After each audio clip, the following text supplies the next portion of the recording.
Hi everyone, and welcome to the very last virtual book club. Now, don't worry, this is just the last one for summer reading, which does end July 31st, so if you're already signed up, or if you haven't signed up, go sign up, and you can turn in your reading logs, do your book reviews, earn all those badges. You have until July 31st, so make sure you're on those. To register, you'll go to bristollibrary.beanstack.org if you're not already registered there. And then our prizes will be drawn on July 31st, and I'll get with you via email probably on August 1st about those prizes and how to redeem them. So today we're going to be reading a Celtic myth. Now, with Celtic mythology, it's kind of hard to find a lot of it, because the early Celts and the Druids really didn't write much of their history down. They were very secretive, and what they did write down was likely changed by the people who then invaded, so that they could write their own narrative, as usually happens with conquerors. So today we're going to learn about the legend of Tuan Carell, and again, I'm sorry for mispronouncing probably everything, because I will. But I'll put the list of the characters down in the description like always so that you can see those. Now in the future, since this is our last book club, if you would like to be a part of our different programs and stuff, because we will be offering more virtual programming here in August, including a tab meeting. So if you're on the Teen Advisory Board, look out for that. Make sure you're signed up for our email newsletter. You can do that on the Bristol Library website. Go to the teen section and then you'll see a place to sign up for the newsletter. All right, let's get into the story.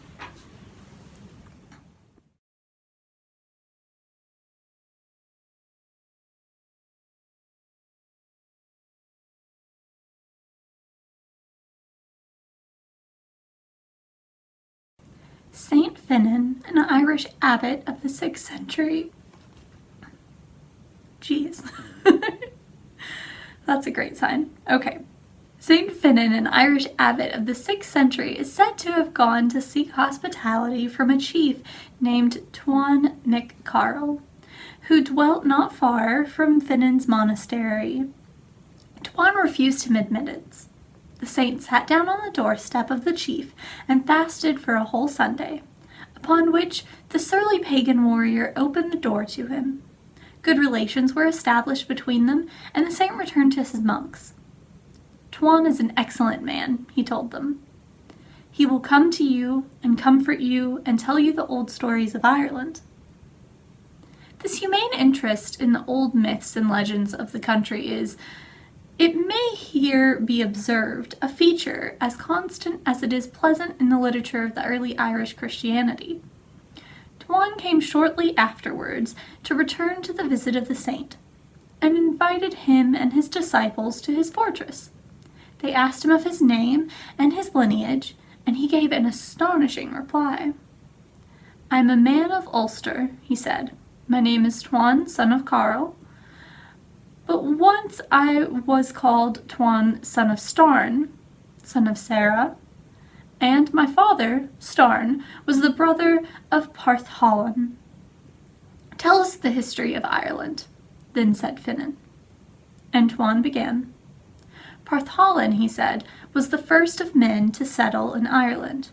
After the great pestilence already narrated, he alone survived, for there is never a slaughter that one man does not come out of it to tell the tale. Tuan alone in the island, and he wandered about from one vacant fortress to another, from rock to rock, seeking shelter from the wolves.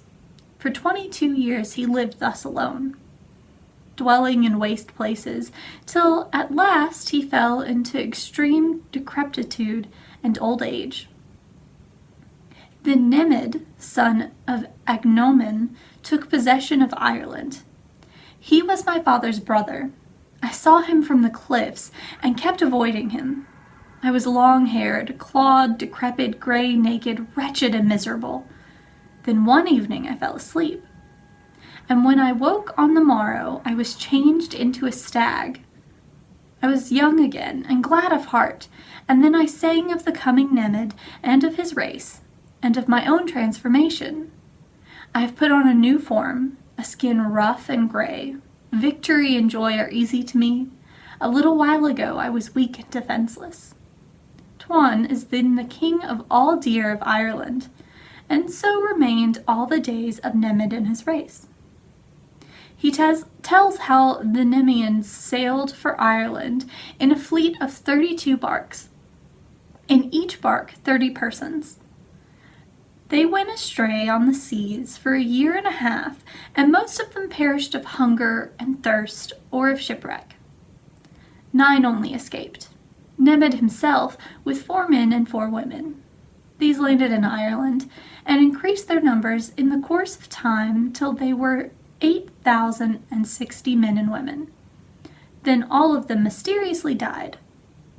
Again old age and decrepitude fell upon Tuan. But another transformation awaited him. Once I was standing at the mouth of my cave. I still remember it. And I knew that my body changed into another form. I was a wild boar, and I sang this song about it. I'm not going to sing, but I will read this. Today I'm a boar. Time was when I sat in the assembly, and that gave the judgments of Partholan. It was sung, and all praised the melody. How pleasant was the strain of my brilliant judgment! How pleasant to the comely young women! My chariot went along in majesty and beauty. My voice was grave and sweet. My step was swift and firm in battle, and my face was full of charm. Today, lo, I am changed into a black boar. That's what I said. Yea, of surety, I was a wild boar. Then I became young again, and I was glad. I was king of the boar herds in Ireland, and faithful to any custom, I went to the rounds of my abode, and when I returned to the lands of Ulster, at the time of old age and wretchedness came upon me. For it was always there that my transformations took place, and that is why I went back thither to await the renewal of my body. Tuan then goes on to tell how the Semion son of Stariat settled in Ireland, from whom descended the Firbolgs and 2 other tribes who persisted into historic times. Again old age comes on, and his strength fails him, and he undergoes another transformation. He becomes a great eagle of the sea, and once more rejoices in renewed youth and vigor. He then tells how the people of Dana came in, gods and false gods, for whom everyone knows the Irish men of learning are sprung. And after these came the sons of Nemed, who conquered the people of Dana. All this time Tuan kept his shape of the sea eagle, till one day, finding himself about to undergo another transformation, he fasted for 9 days. Then sleep fell upon me, and I was changed into a salmon. He rejoices in his new life, escaping for many years the snares of the fishermen, till at last he is captured by one of them and brought to the wife of Carell, chief of the country. The woman desired me and ate me by herself whole, so that I passed into her womb. He is born again and passes for Tuan, son of Carell.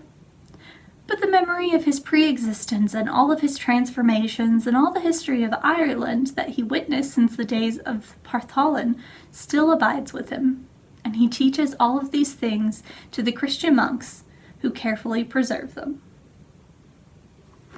All right, I hope you enjoyed this story, and remember to sign up for our email newsletter if you are not already signed up. That is the best way to keep in touch with us and know what's going on with our programming.